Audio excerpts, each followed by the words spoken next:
Greetings, Cosmoteers, and welcome back to the freshly repainted Fire Ant.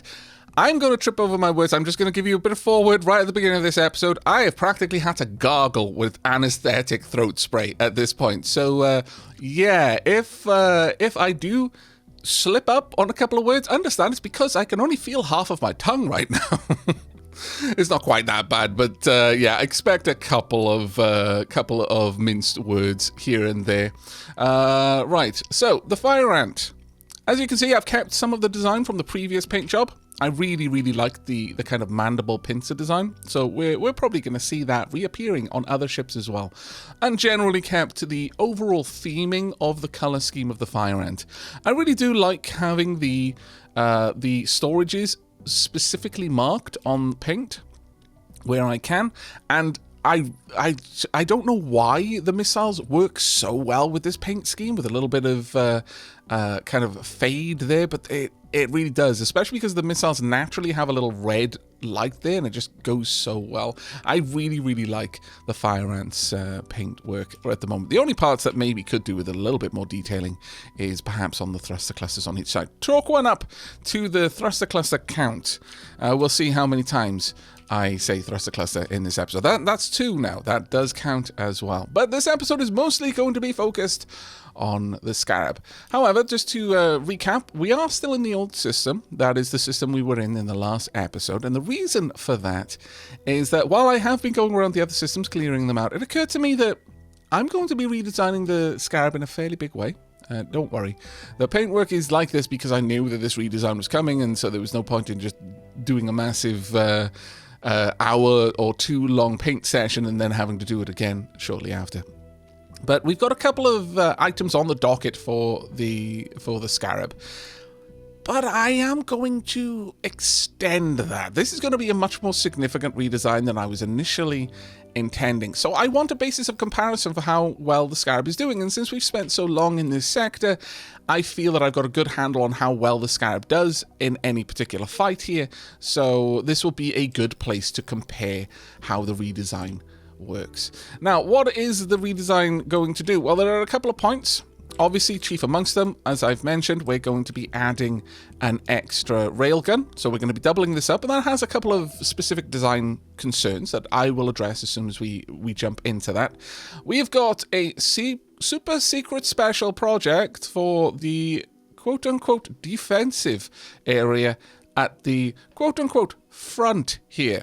And then we've got a super, well, probably less secret now that I've done the whole emphasis on the quote-unquote part, project for the rear, quote-unquote, thruster clusters. I'm going to stop saying quote-unquote. I won't stop saying thruster cluster. We're up to 4 now, I think. We'll see how many we get to. But let's go ahead and jump into the design. Now, the first part of this design is going to be the railgun, so just give me a moment to separate the ship out a little bit.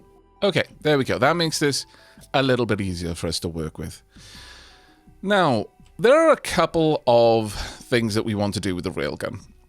I've always been sort of flirting with the idea of having 2 of them, specifically so that we could do a very mini form of railgun fanning. And once we've got 2, I will show what I mean by that. But the chief concern is, how am I going to supply it? How am I going to load it? So on and so forth. Because there are a couple of other logistics questions that we need to answer with this. Now, there are obviously currently 2 reactors and 2 bunks supplying crew to load each half of this single rail.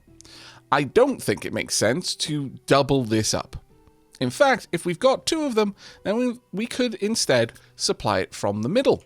And I think that is probably the best idea for us. We would be able to have a single crewman, or rather a single bunk in the middle running in both directions.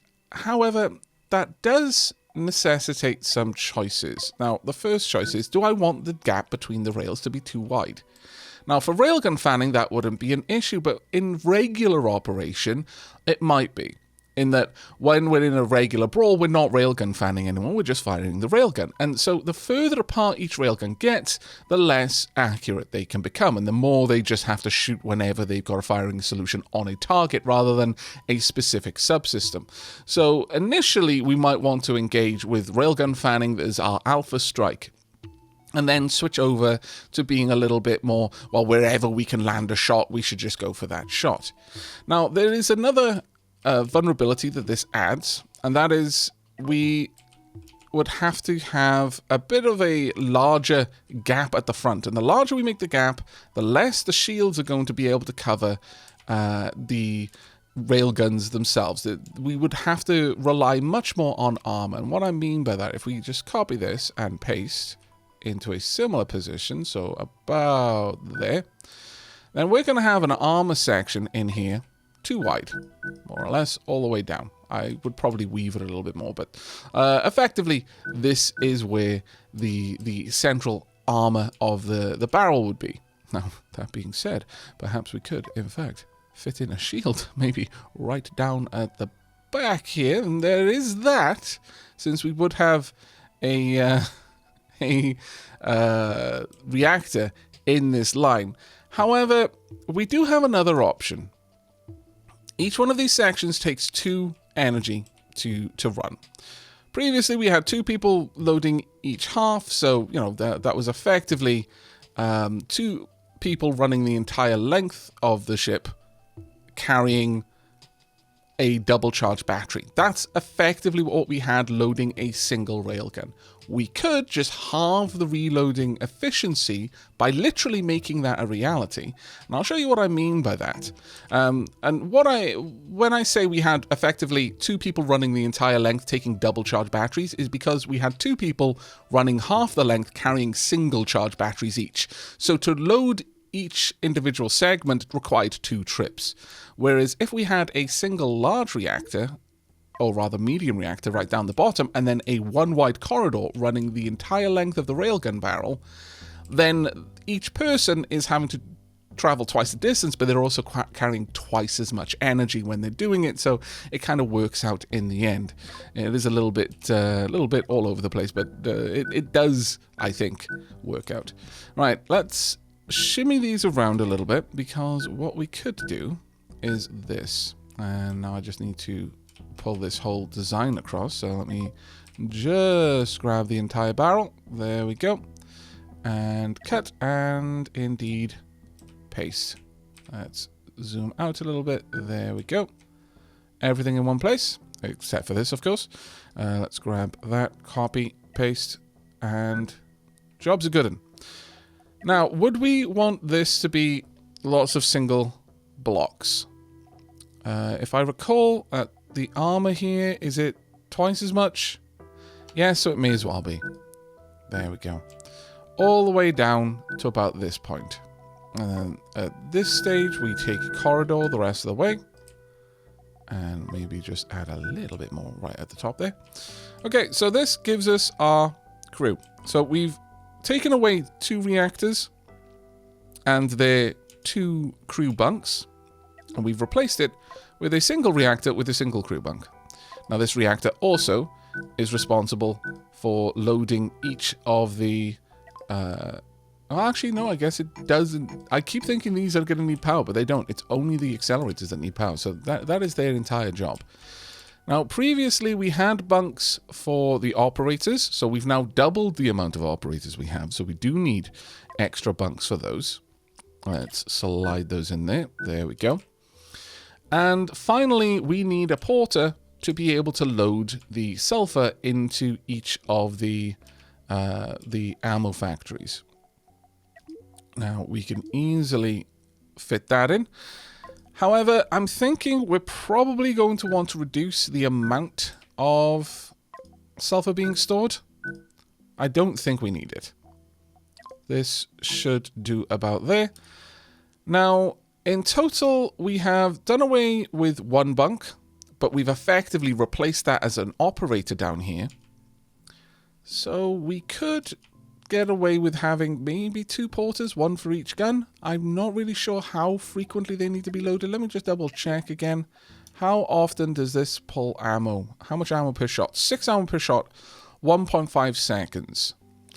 We're not going to load the barrels in that time. I don't think we'll get energy into the entire rail barrel in that time. So that is not an accurate assessment of how often this is going to be set up. And in fact, maybe that is the biggest condemnation to this particular style. Maybe I should have 2 reactors just running down the barrel and just rely on our suppliers being able to get power out to where it goes. But for now, we're going to go with this system and just hope that it works.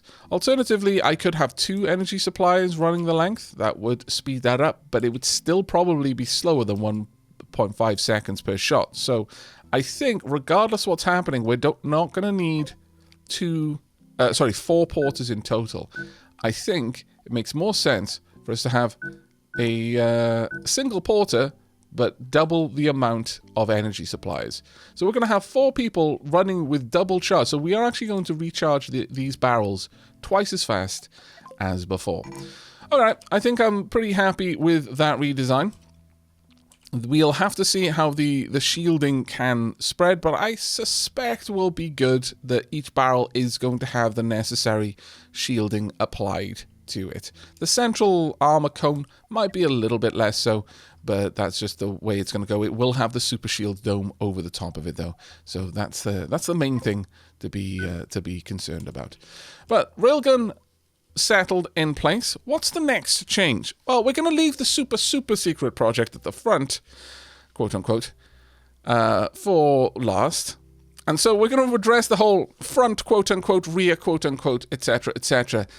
This change has been requested by, frankly, so many people across all of my videos.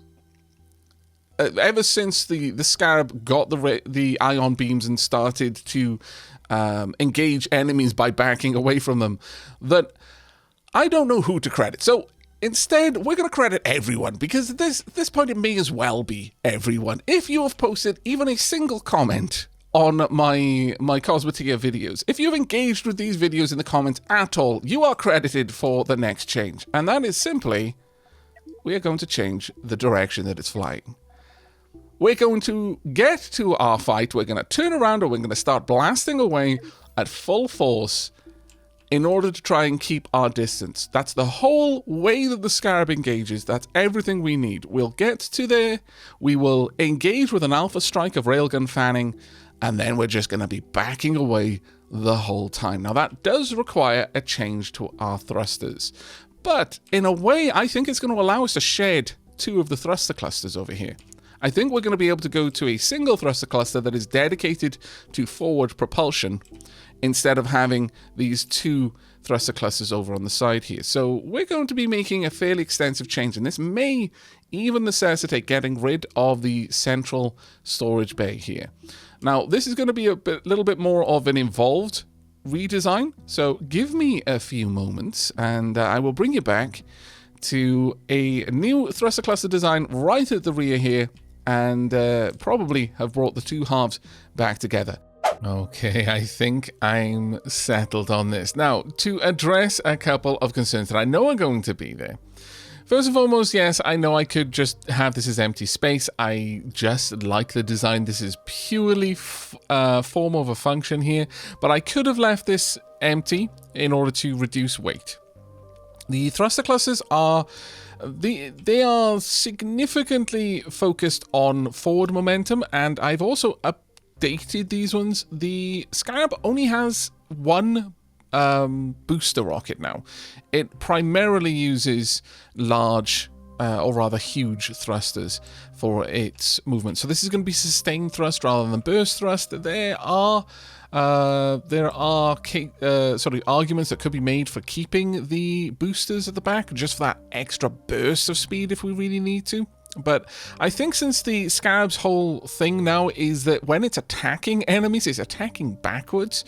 So it's already probably going to have turned around and slowed down. So it's not going to be in this position where previously we found the Scarab would be bursting towards its target, would engage it, and then would need that massive thrust to change its direction, it's already going to be facing the right way, which means it's already going to have slowed down and turned. So I don't think we're going to need that burst thrust anymore. Got a little bit of lateral thrust and reverse thrust at the top still. This mostly for turning. I have doubled up the amount of shields. However, I haven't really increased the bunks much at all. In fact, we've gotten rid of the porter job down here because I feel that the porters who will be responsible for loading the guns and the porters down here who will be responsible for handling the hyperdrives will be able to do that job. I don't feel that we need to add any more hyperdrives, though it is an option. We're at 73% hyperdrive efficiency right now, and if I wanted to add one in, I could throw one up here to take us all the way up to 88, and that is actually quite a large bump, if I'm honest. That is kind of tempting. I will consider it, but that would probably necessitate some extra porters. Well, I could have those porters then work on these storages. It's an option, I guess. It certainly is an option, especially if I, at some point, connect all of these up. In fact, one thing I haven't done is taken away these reactors down here. So there is an option for me to run a corridor all the way along the ship. I am not committed to this, however. I know some of you really, really, really, really, really want it.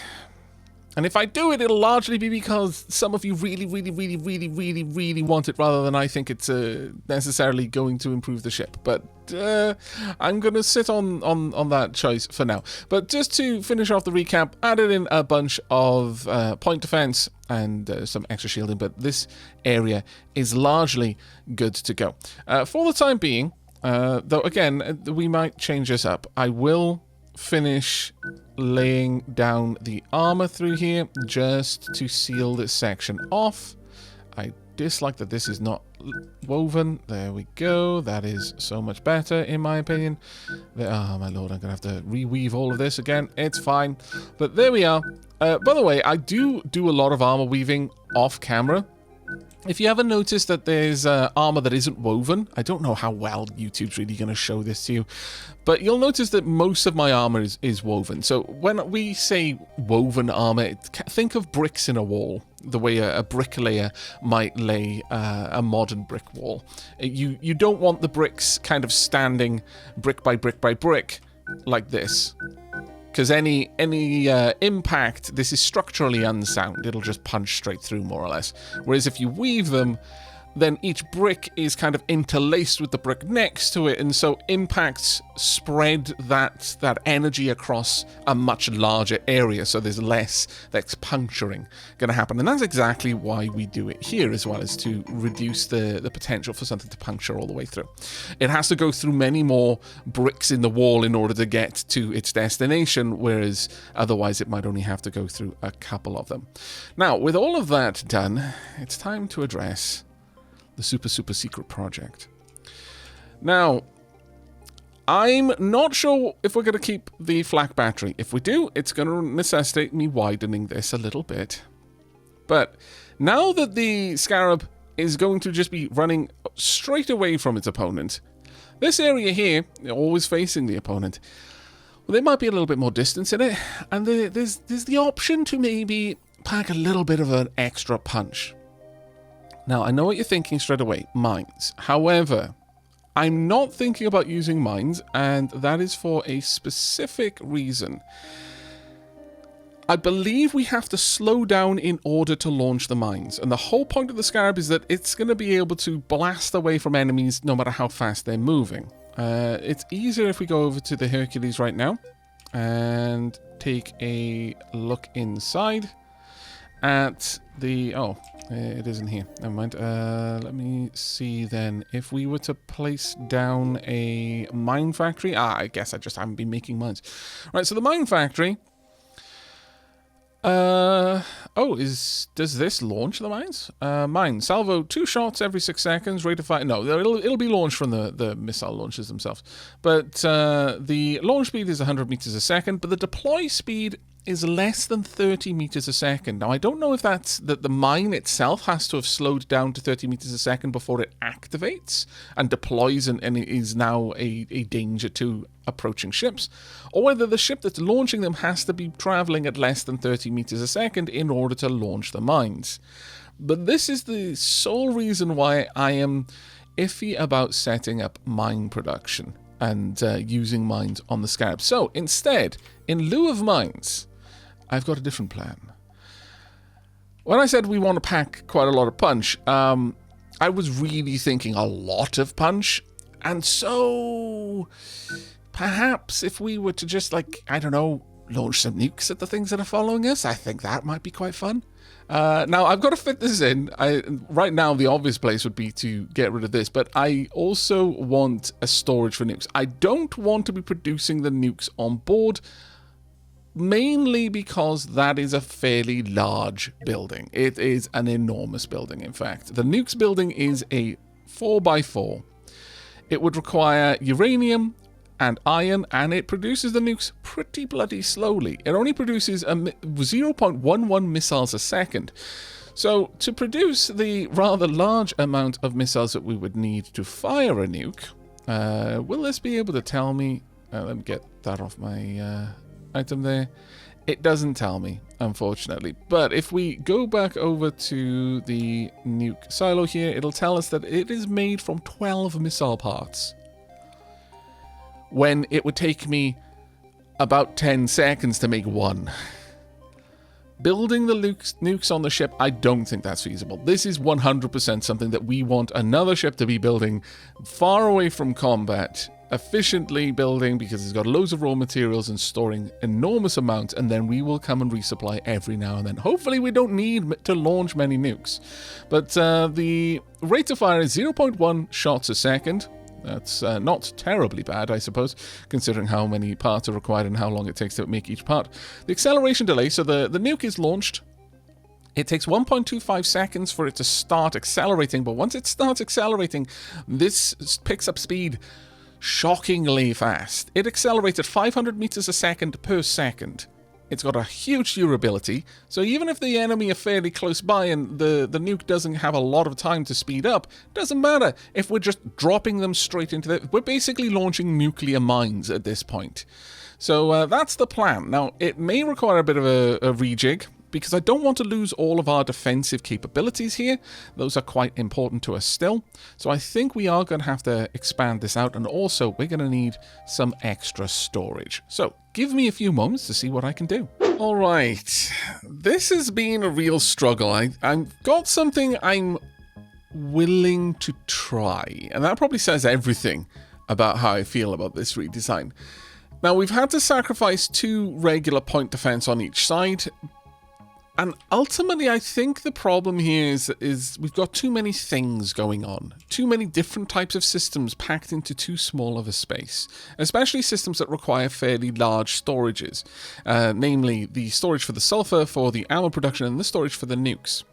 Now, I'm not too worried about putting the nukes here.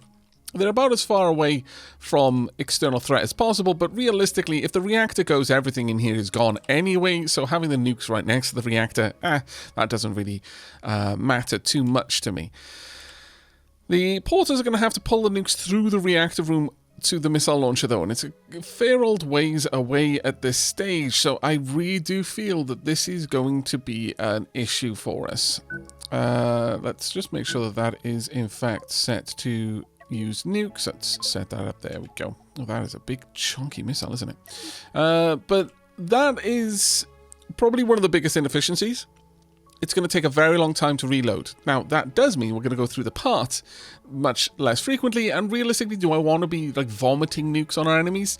In a word, yes, but also maybe not. There is, when overkill comes at a fairly high expense, then, you know, we probably need to work on our finances so that we can fund such levels of overkill. But until we get there, that becomes a bit of a problem. We are 2 crew short of what we currently use. So that's nice, pulling down the crew a little bit, but I would like to have pulled that down a lot more. And there really, realistically is a way. And that is, and it comes back to what I was just saying, that there is too much going on in this area. Currently, I'm going to have 2 energy supplies because there's a lot of things pulling energy and there's now much less of an efficient route to most of it. So 2 energy supplies there, or rather 4 energy supplies in total, seems to work out. We've got 6 operators, the 3 for the flak, the 2 for the missile launcher, and the 1 for the disruptor. We've then got a porter here to handle moving items around to the flak gun. We've got a porter here who will also handle the missile launcher. Both these porters can handle loading the jump drive because honestly that's going to be such an infrequent thing. That's not an issue for us, so they can do double duty on that one. That shouldn't be a big problem. But the main thing is that each weapon system that requires ammo has got a dedicated 2 porters to load it. The way that I can see to fix this would be to give up the flak battery, get another disruptor, replace it with just regular point defense, probably a lot more point defense, and then everything runs off the reactor except for this, which runs off stored nuke missiles. That means we wouldn't have to be storing sulfur over here. At least we would get rid of both of these factories and the porter that runs them. We could possibly dramatically improve the efficiency of loading the nuclear missile launcher. There's a lot of things we could do with this much space because it's not just the flak battery, it's all of the supporting crew and storage and factories that run the flak battery. But I think we're going to try this design out right now. The flak gun is amazing at taking out missiles. It's amazing at taking out gun shells from the cannons. But if you add enough regular point defense, they're quite good at it too. And that's really where I keep coming back to. I think we'll roll with this for now and we'll just see how this goes. But that's probably chief on the redesign list. Let me know in the comments how you feel about it, where you land. Do you want us to keep the flak battery, or do you want us to get rid of the flak battery and use regular point defense, or perhaps a third option that I'm just not thinking about? Either way, I think this is ready to go. We do need to shed 2 of our crew first and foremost, though. So, hey, for once, Hercules, you're going to get crew rather than lose crew. Oh, happy days. There we go. Let's move 2 peeps over there. And with that done, we should be able to go in here now. We're going to get back a bunch of fissiles. We're going to get back a bunch of coils. And yes, I have added a corridor that runs the full length of the ship. So now people can get to any part of the ship from any other part of the ship. They don't need to leave any sections. We'll see how it goes. There we are. All right, now it's going to take me a few moments to set up the storages to hold the things that they're meant to hold, so on and so forth. So give me a few moments and we will be right back. Welcome back to a very slight redesign of the Scarab. I've set up all of the crew designations. I have set up all of the hauling designations, but I did need to make some small tweaks. As you can see from the map here, I have been testing out the new top speed of the Scarab, and I noticed that the Scarab wasn't maintaining maximum thrust all of the time. It would be okay after a bit of a pause, because these would be fully charged. But the moment it really got underway, they started to fail. So the top speed was effectively somewhere around 50. Now, the top speed currently is 77, and that it can sustain because of 2 changes. 1, I upgraded the reactors for each thruster cluster to a medium reactor. 2, I got rid of the shields. Now, that is a big loss. This one, not nearly as much of one, but this one has lost the shield there, but it does have quite a lot of point defense, so I'm hopeful that that will be able to sustain it. What I found is that with 2 suppliers and a medium reactor, no matter how these are firing, now I was operating under the assumption that I was never really going to need to run the other thrusters. If I'm running forward, then I'm not running the one that's backward, but that one does pulse now and then for course correction, and so does this one. And so occasionally all 5 would be firing at once, and when that happened, this would just completely drain out. And the moment that occurred, the operators would stop working there. Even if the thrusters themselves had a little bit of extra juice in them, this consumes energy itself. As you can notice, we're constantly having to load it, even though these are not pulling any power. But this will will dispense power into the thrusters automatically. So the moment all of the thrusters were running, this would run out of power, and the operators would stop working there. And two things would occur at that point. One, without someone working there, this is no longer loading them all, so even though it quickly got resupplied, the thrusters wouldn't be fed any more energy, so they would quickly turn off. But two, the second there weren't two people in this room operating it, we lost the 50% bonus to all of our thrust output, and that really, really hurt our maximum speed. So with that in mind, I have now dedicated the two supplies, and from what I can see, two supplies moving this across, that is more than enough to keep it going. I don't think you'll ever need more than this if all those supplies are doing is loading this room. So you can have a thruster cluster with just 4 crew, but you do need a bit of a bigger reactor, and you can't really afford for them to be doing other jobs. I am a little bit concerned about this, but I'm hopeful that every now and then having to top these up isn't going to be that big of a problem. But we shall see. In fact, we're going to see right now. So we're going to grab both of these ships. Let's move them into their new position. And I'm actually going to need to redesignate their formation, actually. So let's grab you. New formation time. Let's pop you into A formation. But at this point, we might be able to comfortably have the fire ant kind of trailing behind the scarab once it enters formation. Just so that whatever the scarab is fighting, the fire ant has in its sight as well. So at this point, we could move the scarab forward, the fire ant will keep pace, and assuming that the scarab is fighting something behind, which would be about the same range. Yeah, all of our weapon systems will more or less cross over each other, which would be marvelous. Now, let's actually see the fire ant and the scarab properly open up their engines. Just for the top speed. The fire ant is ever so slightly the faster of the two. But that doesn't surprise me too much, as it is significantly the less armored of the two. The scarab is built for taking a bit of a beating. But it's, even then, it's only 3 meters slower. But it's got 4 thruster clusters versus the 3 for the humble fire ant. That said, it doesn't have a direct thruster cluster behind its center of mass, and that might be impacting it. Adding more engines, or other engine runes, adding more thrusters, adding more thruster clusters is going to be a necessity in the future, I think. We will see what we can do without. But for the time being, actually, I only need to tell the scarab to go this. Instead of formation, they should maintain. Oh, actually, no, I took them out of formation. My bad. Also, I didn't save the formation. My double bad. Damn it. All right, we've actually got someone that we can, in fact, chase down.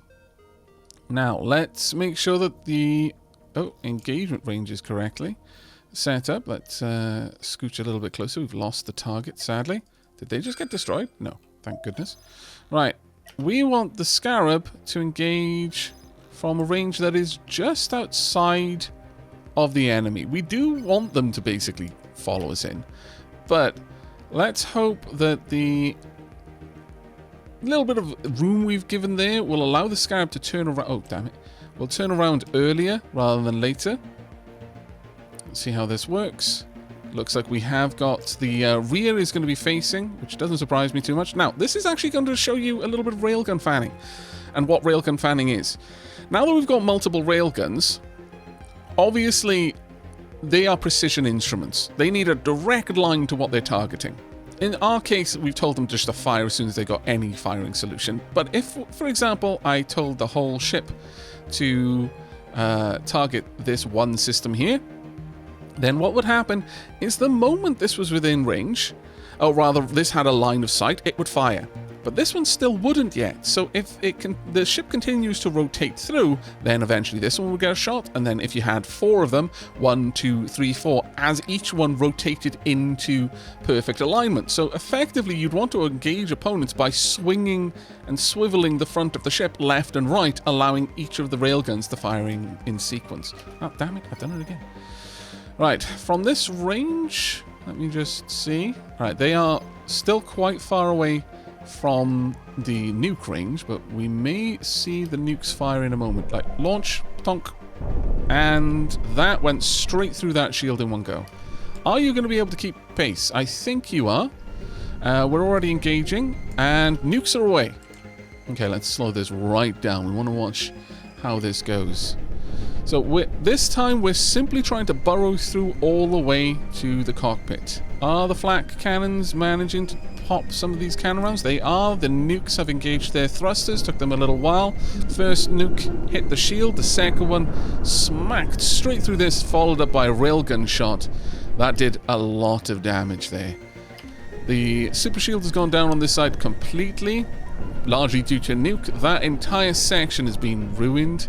We are going to continue trying to just burrow through. Now, the thing with the disruptors. Now, the best way to play this realistically would be to have all of the weapon systems on a different hotkey, so you could tell them to fire on different things. So the railguns, for example, they're now going to focus on the super shield and just keep it from having any power as often. Sorry, not the railguns, the disruptors, as often as they're able to. We have got incoming missile fire, and the shields are taking a bit of damage. Another railgun round went wide, unfortunately, because we are in the process of rotating. Now, the fire ant isn't firing because the fire ant hasn't been told to. The fire ant is simply trying to reposition to be in the right place.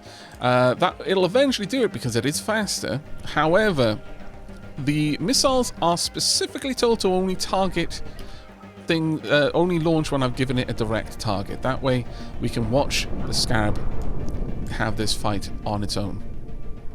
Alright, not bad. Did we actually take any damage at all with the Scarab? We did not. Alright. Big improvement. Scarab, are you going to take that out? Yes, you did. Well done indeed. Okay. Not amazing yet with speed. Definitely something I think we could improve on. More thruster clusters, of course, would fix that. But as far as its engagement went, pretty happy with... Oh, no, we did take a little bit of damage, it looks like. What did we lose? A little bit of armor on that side. Oh, however, a missile or some other projectile did manage to get all the way through here. In fact, did hit a couple of the thrusters themselves. So, not a perfect engagement. That being said, still a pretty convincing one. Now then, with that done, let's move on to our next target around the hyperjump relay. That said, we could go to the asteroid field. You know what? Yeah, sure. Let's go to the asteroid field and see how the Scarab does with an obstacle course, effectively, because that has been a big problem for us in the past, so it would be a good thing to test out. Now, let's zoom right in, see if those nukes have been reloaded. They have. One thing I didn't see previously is how long that took. I'll focus on that after this fight, as that will matter, but I'm not expecting the nukes to launch very frequently in combat. Okay, so we've got a couple of opponents here, fair enough. We've got a lot of opponents here, in fact. Okay, this is going to be a bit more of an interesting battle, I feel. We may have to have the Fire Ant get involved in this one. Okay, we're already turning around, getting ready to engage properly. Oh, that's going to happen a lot, I imagine. The Scarab's just going to dance back and forth as it's approaching its target. Let's tell the Scarab to get a little bit closer before it changes direction. Excuse me, had to have a hearty cough there. Okay, we've got... apparently the enemies have got their own enemies. Perfect, let's go for the reactor. That will explode very nicely. Let's see if we can't... Did we actually hit any... I totally missed. I think we may have done a little bit of damage. I really can't tell for sure, though. That... Two things exploded. Was that me or was that them? I mean, they got big guns, so it could easily be the case. But they've... Have they lost anything? I can't actually tell. They've taken a fair bit of damage there. So, we'll see. Let's slow down time, though. We're definitely in a position now to properly be fighting. And another shot there. We have completely annihilated the forward momentum there. In fact, let's switch targets whilst we're in a position to do so. That was a shot from a missile, I believe. Railgun shots. There we go. Engaging with our ion beams. Are we going to launch the nukes in a moment? Probably 2 nukes away. And they... Yeah, this is the problem. Unless they're following directly behind, aiming with nukes is hard. But I suppose that's the point with a nuke. You're not really trying to aim so much as you're just trying to get it to hit the thing vaguely. Still, the nukes are going to take a long while to reload looking at this. We've got the porters rushing down right now. That's 2 parts, but there are 12 sections, so they need to make 6 whole trips to make this work. Still, the ions are just burrowing straight through, and there we go. Ship is down. Alright. Not a terrible engagement, all things considered, but it's going to take a while for the rails to reload. Even with all of these suppliers, that is going to take time. Although, that being said, one of them is almost fully reloaded already, so that isn't the worst, I suppose. That one did take... no damage there. Nice. Alright, let's get into the next fight. I really hope my noise gate is preventing those costs from coming through. Right. Well, the bridge or the reactors? The reactors are closer, so let's just hit... Well, that being said, if we could get straight down the barrel... I don't think we will, with the rails as they are, but we'll see. A nuke or 2 might help out. Are you going to be okay with this fight, Scarab? Because you've got a couple of asteroids. Again, this is what we wanted to test, because that has traditionally been a big issue. Of course, I sped up a little bit too much, and I now don't see what damage we did, if any. We didn't do any. I think we probably hit a shield... or missed completely. I can't quite tell. Either way, let's go just 1 time speed. Got incoming EMPs. They have knocked out my super shield, which is a problem. The nukes are loaded though, and the shields are being reloaded as well. But keeping at this range, considering how long it takes for my... Like, we're easily able to maintain this. We're barely having to move. You know what? This will be an opportunity for the Fire Ant to test its abilities. How about then, Fire Ant, we go for... Select your missile systems. Yeah, sure. Just go for the cockpit. Are you in range? Is the question. Or are you just a little bit too far? You are just a little bit too far out of range. So reposition then a little bit. Whilst the Scarab keeps them at range. Incoming EMPs. Shot down. That's very impressive, considering those are very durable weapons, and that is it. Fire Ant can just sneak in for the kill once something is fully locked on to the Scarab, and that is effectively how we want them to engage. They are built to fight as a team rather than individually. It's nice to test them individually, just to have an idea of, well, how much could this do on its own? If I had a prolonged engagement, if I had to split them up, what can I expect them to handle by themselves? And the Fire Ant is definitely a capable combatant right now, but there are some hard counters to its weapons. There's no hard counter to well, I guess a shield could be a hard counter, but I'm not necessarily certain that I would say it was a hard counter. Right, can we get a couple of hits in here? Probably. At this range, yes. Yes, we will. Let's wait for all of this to be reloaded. Well, now they're going to... Problem is, they can't even get down here. It feels really rude. Look, you know, we're going to make this easy for you. However, when we do this, I'm going to disable the nukes. Nukes, do not fire. Power down. Let's not have you get involved. That would just be silly at this point. There is no reason for it. That being said, they've got a pretty beefy ion system there. They will chew through that, and they're going to chew through the next one even faster. Ooh. That being said, then, let's slow down time completely. I'm going to have the Scarab refocus all of its attention on the ion beam and launch the nukes. Power up. It's going to take them time to get in there, and in this time, let's back off just a little bit, because this is a little bit more fight than I was expecting. Let's see what our beams can do once they retarget. If they can infect it. Well, actually, no, I'm just going to be feeding the energy back to myself, aren't I? That is scary. They are targeting the right thing. This shield is running down. This one's very far from being ready to charge up. It is about out of power. Yeah, all we're doing is feeding into that weapon system. Okay. Where is... Well... That being said, does that mean that 2 ships that only have ions, there's literally no way they'd be able to destroy each other? Because that's very curious. Very cool as well, but very curious. Alright, just well, I guess not even focus there. Just focus to the side if you can. For now. And as soon as we can, hopefully, you almost out of power. You are out of power. How much damage is this doing? It's melting through there, but it's about to hit the crystal and start feeding back. No, the crystal is taking damage. Never mind then. So they do damage to each other. Fair enough. That's good to know. Like, pull straight forward. Out of range, please. There we go. Engage thrusters. There we are. We'll do a little bit more damage on the way, but it's good to know that that is how it works, and it will, in fact, do damage to the ions themselves. That's very good to know. I was about to say, would this be the most ridiculous battle?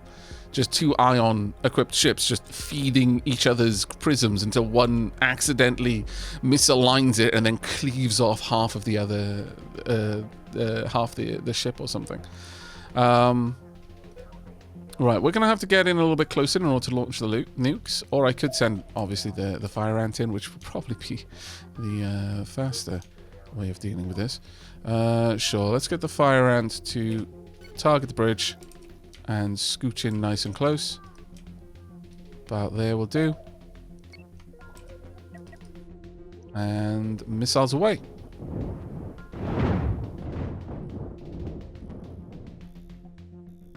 There we go. A lot of missiles away, to be fair. Still, we've got a pretty hefty store in there, so that's not too much of an issue. But yeah, we did take a fair beating there, at least in terms of armor. Let's have a look. Yeah, it was basically all armor. The flat cannon took a little bit, and the ion prism as well. But it's good to know that's how ion works. Right, let's get into the next fight. And in fact, the last fight for this episode, looking at the time. Right, another ion-equipped enemy, this time with nukes as well. Would be very nice if our Alpha Strike could hit some of their nuke storage, as those are nuclear missiles. Alright, let's see what you can do. You're swinging around. Should I tell these to only fire when... maybe I should, actually. Let's try fanning.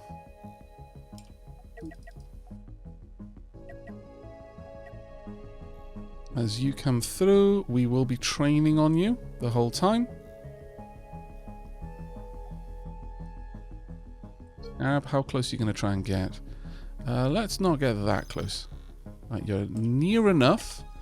Aim for these ones then. You're about to wander into your field of view. Are the rails going to get a firing solution? Probably not at this point. We might be able to hit the ammo back here, though. Going through those shields is going to be obnoxious, so I'm thinking just fan to the side, like so. If you can rotate, there we go. And target hit. And we destroyed all of the weapons, all of the nasty weapon systems on that side. Perfect shot. We'll do exactly the same down this side. Though, that being said, it's going to take some time now for these to reload. That, oh, no, actually, they may have another shot in the barrel already. I think each one only uses one energy. We'll see. Let's keep it at half speed. Can you fan? No, we'll try again then. Swing back through. We might be waiting for these to be ready. I don't know if there's any particular indication when they are, in fact, ready. Can we try and relocate, perhaps? Push to the side. No, we're just going to end up collecting that asteroid. That is bad news bears for us, frankly. Alright, Fire Ant, I want you to get involved. Need these removed if you could be so kind. Just pop the nukes. Launch. Missiles away. So are theirs. We're going to have a little bit of time to attack them, but the nukes are going to hit the Fire Ant and hit one of the carapace armor wings. Didn't do any damage to the thruster, though we lost a bunch of point defense. That is a bit of a pain, but it is what it is. The other nuke, I think, is careening off into the distance. Either that... did it actually manage to hit anything? I don't see it anymore. Nevertheless, I imagine the Scarab is probably going to be able to finish this off at this stage. Right, start cutting straight down. If we can hit that reactor, we might actually be able to pop the ion cluster and the bridge at the same time. I do get a couple of people commenting that why do I have the ship focus on things other than the bridge or the reactor?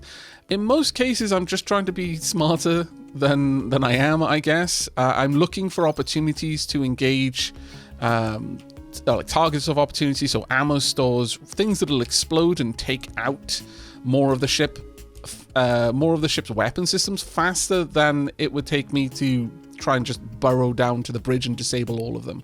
Trying to reduce the amount of incoming damage throughout a prolonged fight, but I'm still fine-tuning the way I'm doing that. I could probably stand to focus a little bit more on the bridge than I do. But hopefully we can get through here and just take these out nice and fast. We've got missiles coming through, also helping out. Super shield about to go down on this side. The nukes are reloaded. Right, that entire side is gone. So that has pulled down the damage output significantly. Also, it's taken out the shields, which is very nice. Could we now focus on the bridge, perhaps? Or, oh, no, we've destroyed it. Oh, the reactor did actually take out the bridge. Okay, well, that worked perfectly then. I think I've got enough combat data. I'm fairly happy with the Scarab. I do feel that getting a little bit more speed would put it in a better position, but for the time being, I'm happy. But do let me know down below in the comments if you have an opinion on whether we should keep the flak guns or shed them in favor of just basic point defense, maybe even another disruptor weapon. The flak guns do have a lot going for them. If we've got a big, chonky missile heading our way, like an EMP or indeed a nuke, realistically, the flak guns are the only thing that's going to stop them. But that being said, once a nuke is up to speed, I don't think the flak guns have that much time. So unless the nuke hasn't engaged its thrusters yet, I'm not sure that it would make much of a difference. But against EMPs, it probably does have a bit of a difference, and against clustered cannon ammunition, because the flak guns kind of explode with AoE, that probably also has a big advantage over basic point defense. But one of the big things that would happen if we got rid of the flak is that we would also be able to get rid of the storage for sulfur and the ammo factories at the front of the ship. That's quite a lot of space saved. Also, that's 5 crew who could be repurposed, either sent across to the Hercules, rather 10 crew in total, it's 5 per side, 2 porters and 3 operators. We could have more porters for moving around nuclear munitions, which would allow our nukes to be more than once per combat, which realistically they are right now, unless the combat takes forever to finish. Or alternatively, we could even move some of them to supplying energy to the railgun system, so we'd have an even faster firing railgun. We've got a lot of options, and I am looking forward to your feedback down below, but that is going to be it from me. And indeed, the Scarab Mark 6. I hope you've enjoyed. I hope to see you in the next. But until then, and as always, do take care, everyone.